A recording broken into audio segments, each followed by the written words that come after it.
नमस्कार।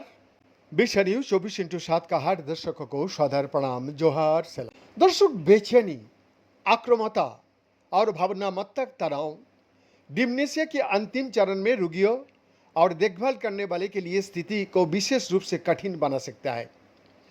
इस संदर्भ में अमेरिका में किए गए अपनी तरह के पहले नैदानिक परीक्षण में मारिजुआना का दो सक्रिय यौगिक टीएचसी और सीबीडी यानी कैनाबिडियोल युक्त एक विशेष रूप से तैयार दवा ने प्लेसबो की तुलना में बेचैनी को काफ़ी हद तक कम कर दिया है।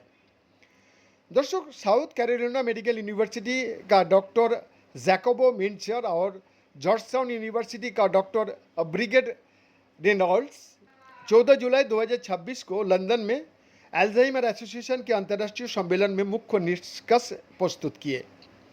दर्शक, लिबिया ट्रायल यानी कैनाबिडियोल और टीएचसी का जीवन में अंतिम लाभ के नाम से जाने जाने वाली इस अध्ययन में अल्जाइमर रोग या मनोवंश का किसी अन्य रूप से पीड़ित 120 ऐसे प्रतिभागी शामिल इसमें किया गया था जो धर्मशाला में इलाज के लिए पात्र थे और बेचैनी का अनुभव कर रहे थे।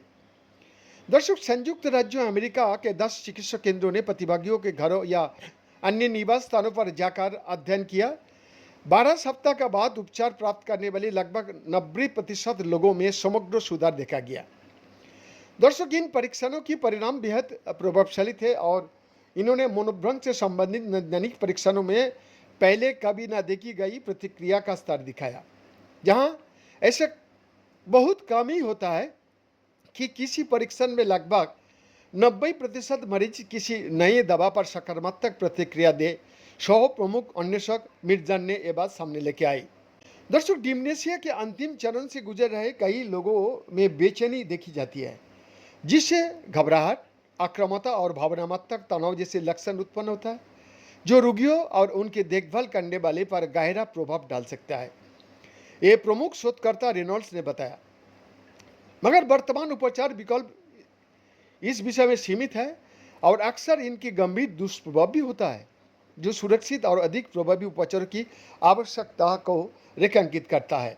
मॉर्फिन, वेलियम और होल्डोल जैसी दवाएं मनोभ्रंश से संबंधित बेचैनी को नियंत्रित करने के लिए उपयोग की जाती है, लेकिन इनकी प्रभावशीलता सीमित पाई गई है और इनसे अवांछित दुष्प्रभाव भी हो सकता है। इसीलिए लिब्बाई परीक्षण में शुद्ध टीएचसी और सीबीडी को तेजी से अवशोषित होने वाली तेल का घोल के रूप में मौखिक रूप से दिए जाने की प्रभावशीलता, सुरक्षा और सहनशीलता का अध्ययन किया गया। प्रतिभागियों जिनकी औसत आयु 80 वर्ष थी, उसको यादृच्छिक रूप से या तो कैनाबिनॉइड फॉर्मुलेशन या प्लेसबो प्राप्त करने के लिए सौंपा गया था। पक्षपात को कम करने के लिए प्रतिभागियों, देखभालकर्ताओं और चिकित्सकों का इस बात से अनजान रखा गया कि प्रत्येक व्यक्ति को कौन सा उपचार दिया गया था।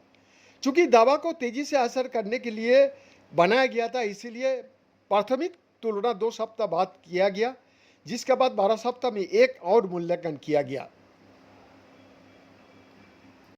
दर्शक, कोहेन मैन्सफील्ड एजिटेशन इन्वेंटरी का उपयोग करके बेचैनी का मापन किया गया, जो बेचैनी से जुड़े 29 व्यवहारों को कवर करने वाली एक सर्वेक्षण होता है।